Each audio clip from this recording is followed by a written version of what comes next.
नमस्ते सभी को, स्वागत है आपका एक और नई वीडियो में। आज हम जानेंगे नाम जप के बारे में।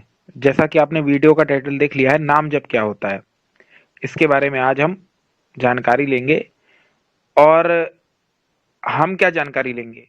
जानकारी एक महाराज जी ही देंगे, जिनके ऊपर हमने इससे पहले भी वीडियोस बनाई हैं। चलिए उन्हीं के मुखार बिंद से सुनते हैं कि नाम जप क्या होता है। आइए।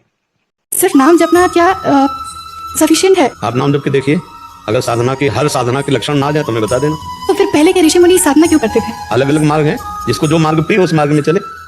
मार्ग है जैसे ज्ञान योग मार्ग है, अष्टांग योग मार्ग है, कर्म योग मार्ग है, भक्ति योग मार्ग है। जब भक्ति मार्ग में चलोगे तो भगवान की लीला के गुणों का गायन करना, भगवान की सेवा करना, भगवान का नाम जप करना, भगवान के चिंतन में जुड़ना, शास्त्रों असंख्यों में पहुंच के ज्ञान मार्ग में अपने चित्तवृत्ति को परमात्मा के चिंतन से तन्मय करके सब चिंतन छोड़ देना, अपने स्वरूप में स्थित हो जाना। योग मार्ग से चित्तवृत्ति का निरोध करके समाधि में स्थित हो जाना। अब जो जिसका भाव जिस मार्ग में पड़ता है, इसलिए हमारे शास्त्रों में विविध मार्ग है, उस मार्गों से भगवान को प्राप्त होता है। सब कोई सब मार्ग में तो नहीं चल सकता, एक ही मार्ग में चलेगा ना। तो आप जिससे बात कर रहे हैं भक्ति योग मार्ग की, प्रेम मार्ग का पता।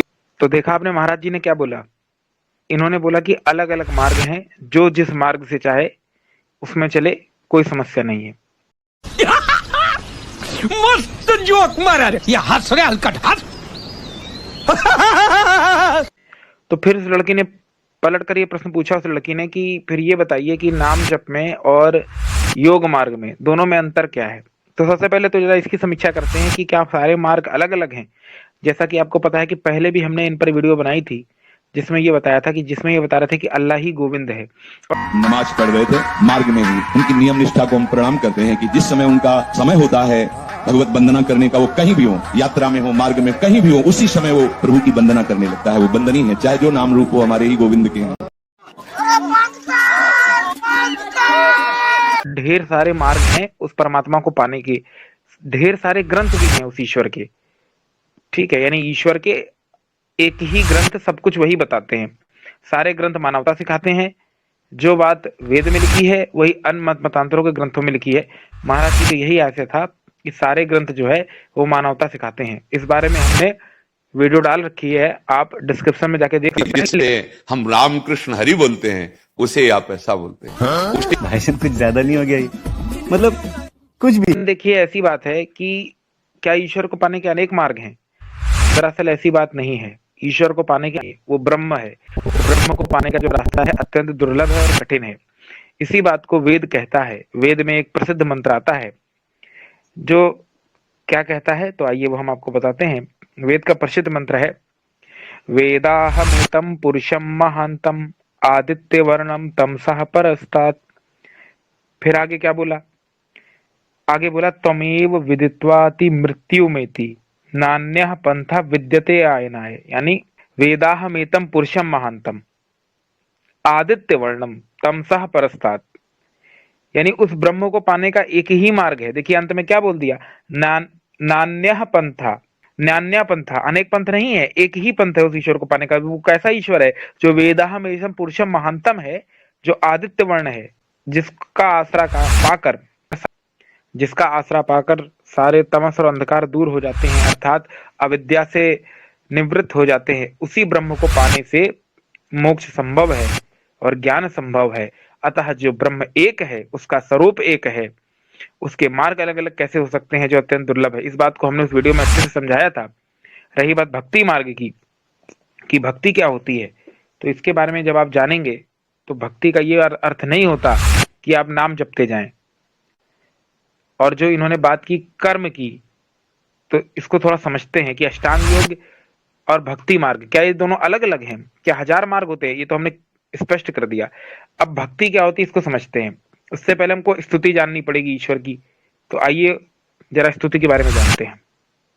देखिए, जो ईश्वर व किसी दूसरे पदार्थ के गुण ज्ञान कथन श्रवण और सत्य भाषण करना है वह स्तुति कहलाती है। ऋषि लोग क्या लिखते हैं कि जैसे मान लीजिए ईश्वर है या कोई भी अन्य पदार्थ है, उसके गुणों का जब ज्ञान हो जाए और उसका हम वर्णन करें अपनी वाणी से, ये स्तुति में आता है। यानी पहले किसी पदार्थ के बारे में अच्छे से जानना, जैसे ब्रह्म के बारे में पहले जान लिया, फिर उसका गुणगान करना, ये स्तुति कहलाता है। और ब्रह्म के बारे में जानने का अर्थ क्या है कि ब्रह्म के गुणों को जानना। ये बहुत बहुत इंपॉर्टेंट है, इस पॉइंट को नोट करिए कि ब्रह्म के गुणों को जानना, तभी तो आप उस ब्रह्म को जान पाएंगे। फिर देखिए स्तुति का फल क्या है कि जो गुण ज्ञान आदि का कथन करने से गुण वाले पदार्थ में प्रीति होती है, वह स्तुति का फल है। अब आपने पहले ब्रह्म के बारे में जान लिया, अब उस ज्ञान का आप कथन कर रहे हैं, श्रवण कर रहे हैं, चिंतन कर रहे हैं, मनन कर रहे हैं, ये प्रीति हो जाएगी फिर आपको उस पदार्थ में, यानी ब्रह्म में प्रीति हो जाएगी। ये चीज आप सांसारिक पदार्थों पर भी घटा सकते हैं, खाली ब्रह्म में नहीं, सांसारिक पदार्थ में भी ये बात घट सकती है। किसी भी चीज के बारे में ज्ञान लेना, फिर उसका वर्णन करना, उसका चिंतन मनन करना, ये स्तुति का फल है। तो पहले ब्रह्म का ज्ञान लेना स्तुति है, उसके बाद उसको अच्छे से जानना कि हे ब्रह्म, आप सर्वशक्तिमान है, अजन्मा है, अजर अमर अभय नित्य पवित्र और सृष्टिकर्ता है, अतः आपकी ही उपासना करने योग्य है। अब ये जानकर जब उसके गुणों का श्रवण मनन आदि आदि करते हैं, तब जाकर ब्रह्म में जो प्रीति होती है वही भक्ति है। और ब्रह्म का स्तुति गान करना ही भक्ति का स्वरूप है। और ये जो भक्ति महाराज जी बता रहे हैं, ये भक्ति पुराणों वाली भक्ति है। अब आप लोगों को समझाते हैं इसके पीछे। अब आप लोगों को लग रहा होगा कि ये छोटी सी बात को भाई क्यों तेल का ताड़ बना रहे हो, ये वीडियो बना के। छोटी सी बात नहीं है, ये बहुत समझ लीजिए, इससे हिंदू समाज का इसी के कारण बहुत नाश हुआ। अब देखिए कैसे हुआ, आपको समझाते हैं। ये है भागवत पुराण। यहाँ पे लिखा हुआ है कि इस कलयुग में वेद तप यज्ञ किसी काम के नहीं, सिर्फ हरि नाम जपिए। कलयुग क्या है, सिर्फ हरि नाम जप के लिए है। खाली हरि नाम जप करने मात्र से अनेक पाप से आप छूट जाते हैं और मुक्त हो जाते हैं। ये वैसे ही है जैसे गंगा में नहाने से सारे पाप धुल जाते हैं। ये क्या है, ये सस्ती मुक्ति है, यानी मुक्ति की रेवड़ियां बांटी जा रही है। मेहनत नहीं करनी है, लोगों को अष्टांग योग मार्ग से पहले हटा दो, फिर कह दो अलग अलग मार्ग हैं, फिर कह दो सिर्फ नाम जप करो, दिन रात राधा राधा जपते रहो, इसी से मोक्ष होगा। या कोई नाम जब पकड़ के बैठ जाओ। अब जप किसको कहते हैं, तो इसकी बारे में सबसे अच्छा कौन बताएगा? महर्षि पतंजलि बताएंगे योग दर्शन में, क्योंकि जप होता क्या है ये ऋषि मुनि से अच्छा कोई नहीं बता सकता, और पतंजलि से बड़े तो कोई नहीं है, तो उनकी बात तो काटी जा नहीं सकती। इसीलिए महर्षि पतंजलि क्या लिखते हैं योग दर्शन में, योग दर्शन का सूत्र आता है तज जपस तदर्थ भावनम। क्या बोला? तज जपस तदर्थ भावनम, यानी ईश्वर का जो नाम है उसका पुनः पुनः उच्चारण करना और ईश्वर के गुण कर्म स्वभाव का चिंतन करना ही नाम जप है। ये तो बता दिया महाराज जी ने कि राधे राधे जपिए, अन्य और कथावाचक किसी और का जाप कह देते हैं, तो खाली क्या यही रटते रहने मात्र से सब मुक्ति हो जाएगी? नहीं। और ना नाम जप अलग है, ना कोई अष्टांग योग अलग है, सब ना भक्ति अलग है, ना कर्म अलग है। दरअसल सब योग का ही अंग है। अष्टांग योग में ही नाम जप भी आ जाता है, उसी में कर्म भी आ जाता है, उसी में भक्ति भी आ जाती है, उसी में स्तुति प्रार्थना उपासना भी आ जाती है। ये समझने का भेद है। इसीलिए बिना ऋषियों के पास आए इन दुविधाओं से छूट नहीं पाएंगे और ऐसे ही अंधकार में फंसे रहेंगे। देखिए यहाँ क्या बोला कि तज जपस तदर्थ भावनम, अर्थात जिसका जप करें उसके गुण कर्म स्वभाव को जानकर चिंतन मनन करें, तब जाकर आप नाम जप की ओर पहुंचेंगे। जैसे मैं उदाहरण देके समझाता हूँ, जैसे राम जी का, अब राम राम जपें तो खाली राम राम जपने से नहीं होगा। पहले हमने राम राम जपा, राम जी के गुणों का चिंतन किया, तो उसके लिए कहाँ से करेंगे? वाल्मीकि रामायण पढ़ेंगे, क्योंकि सबसे प्रामाणिक ग्रंथ कौन है राम जी के जीवन में? वाल्मीकि रामायण, क्योंकि वाल्मीकि राम के समकालीन थे, तो उनसे अच्छा उनका परिचय कौन दे सकता है? तो उसमें क्या लिखते हैं कि श्री राम जी सुबह उठ जाते थे, गायत्री का पाठ करते थे अर्थ सहित, और ओम का ध्यान करते थे। और यही बात कृष्ण जी के लिए भी आती है कि ओम का जप करिए, ओम इति एतत् अक्षर उद्गीत उपासित, यही छांदोक उपनिषद कहता है। यही बात मांडूक उपनिषद कहता है। क्या कहता है?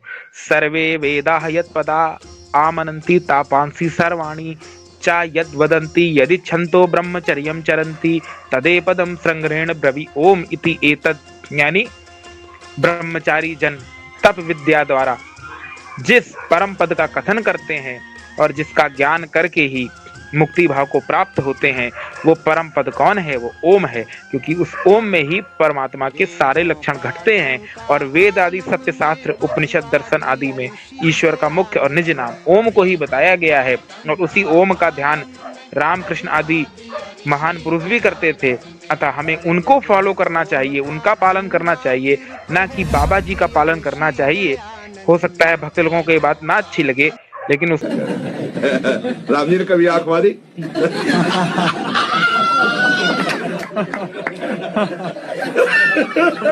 बहुत सीधा ठाकुर है, बहुत मर्यादा से चलता है। उसमें हम कुछ नहीं कर सकते, क्योंकि वेदों और ऋषियों की निंदा तो नहीं कर सकते, और योग मार्ग ज्ञान मार्ग ही श्रेष्ठ है। उसी में जब भक्ति आदि आ जाती है। इसमें हानि क्या है नाम जप में? देखिए, नाम जप का अर्थ ये नहीं होता है अगर आपको शक्कर खानी है तो खाली शक्कर शक्कर कहने मात्र से तो मुंह मीठा होगा नहीं, जब तक शक्कर को उठा के मुंह में नहीं रखोगे। यही बात नाम जप पर भी एप्लीकेबल होती है। क्या कि नाम जप करेंगे आप, लेकिन साथ में उसके भाव का चिंतन भी करना आवश्यक है, तब नाम जप सार्थक होगा। अब इसी चीज को ना समझ के हमारे यहाँ क्या हो गया कि हिंदू समाज का पतन हुआ।